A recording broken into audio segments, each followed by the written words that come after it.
नमस्कार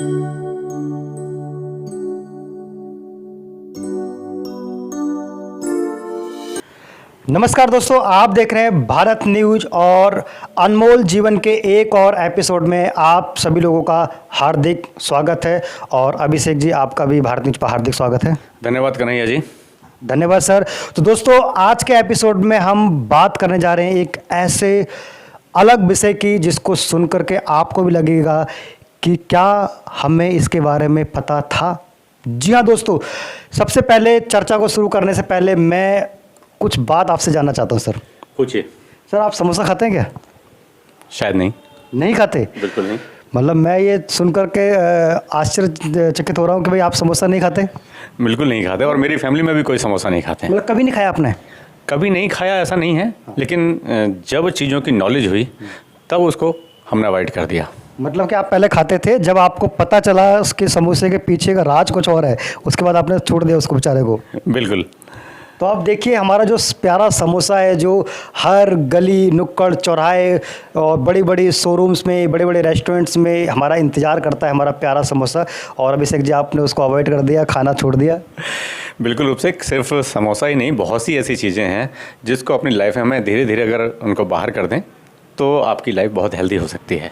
अच्छा, तो मैं रीज़न जानना चाहूँगा कि समोसे को अलविदा करने का या और भी ऐसी चीज़ें हैं जिनको आपने अलविदा किया, क्या रीज़न हो सकता है?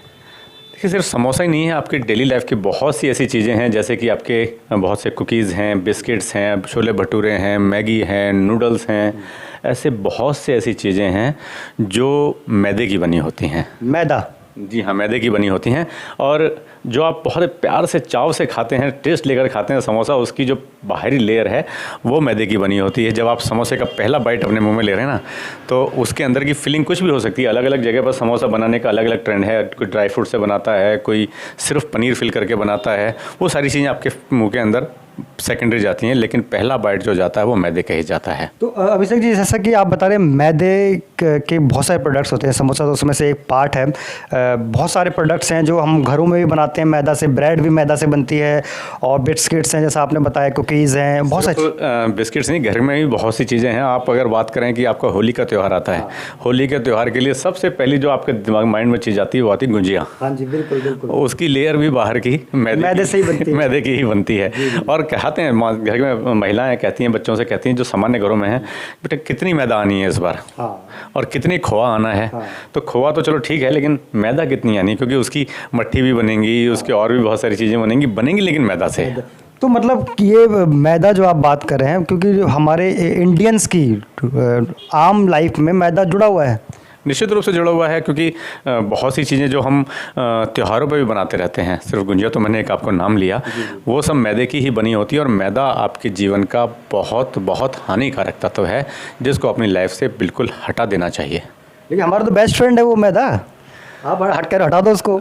कभी कभी बहुत नज़दीकी दोस्त भी नुकसान पहुँचाते हैं। तो दोस्तों, ये बात आपने बहुत पता की कि कभी कभी बहुत नज़दीकी दोस्त बहुत नुकसान पहुंचा सकते हैं, मैदा उसमें से एक हो सकता है। बिल्कुल एक है, और मैदे की तरह और भी 5 सफ़ेद चीज़ें, उन पर चर्चा हम कभी और करेंगे। लेकिन आज जो मैदा पे बात कर रहे हैं, ये बहुत करीबी मित्र है हमारी रसोई का, और हमें सबसे ज़्यादा नुकसान मैदा पहुँचाता है, बहुत ज़्यादा नुकसान है। तो इसको अपनी लाइफ से बिल्कुल टोटली अवॉइड कर देना चाहिए। अवॉइड कर देना चाहिए, क्योंकि मैं तो अगर मैं गौर करूँ तो इंडियन्स की ऐसी कोई रसोई नहीं होगी जहाँ मैदा नहीं पाया जाता। बिल्कुल नहीं है, कोई भी रसोई ऐसी नहीं है कि जहाँ पर बिना मैदे के आप कुछ भी है। कभी कभी तो घर में जब पार्टी होती है, तो या पार्टी भी होती है या फिर आपके अंदर बच्चे कहते हैं आज कुछ अलग बनाना चाहिए घर में, तो आप माँ कहती है चलो आज छोले भटूरे बना लेते हैं। छोले भटूरे, यस, बिल्कुल फेवरेट है दिल्ली वालों को, तो फिर बहुत पसंद आते हैं। हाँ, अगर आप दिल्ली में कहें, अगर दिल्ली की तरफ जाएंगे तो दिल्ली में तो बहुत से ऐसे फूड जॉइंट्स हैं जो फेमस ही सिर्फ छोले भटूरों के लिए हैं।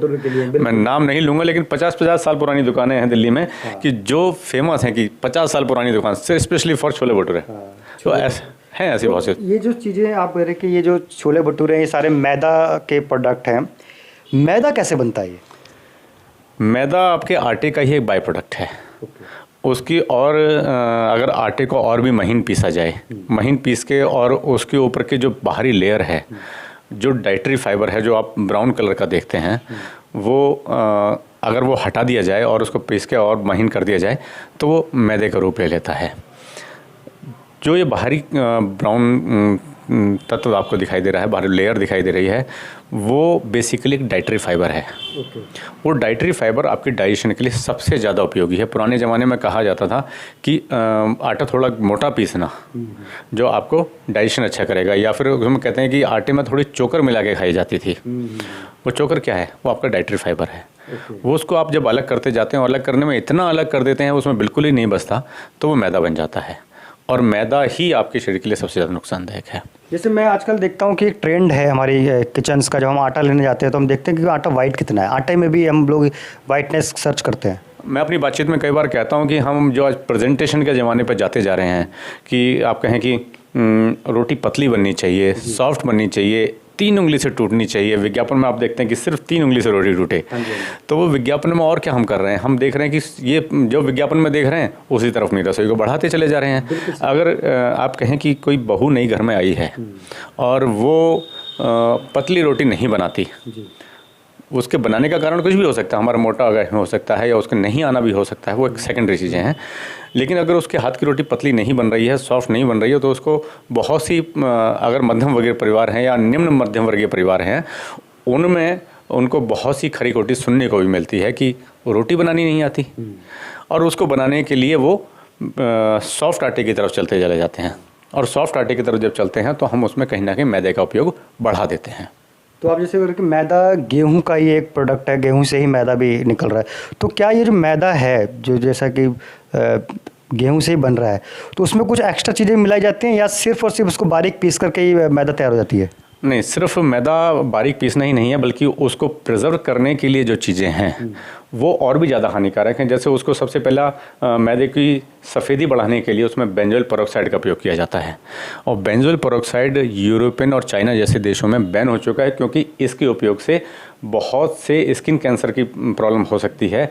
इतना ही नहीं, सिर्फ स्किन कैंसर नहीं, ये बेसिकली बेंजोइल पेरोक्साइड जो ब्लीचिंग एजेंट है, जो बहुत से डेंटिस्ट भी अपने पास रखते हैं दांतों की चमक बढ़ाने के लिए।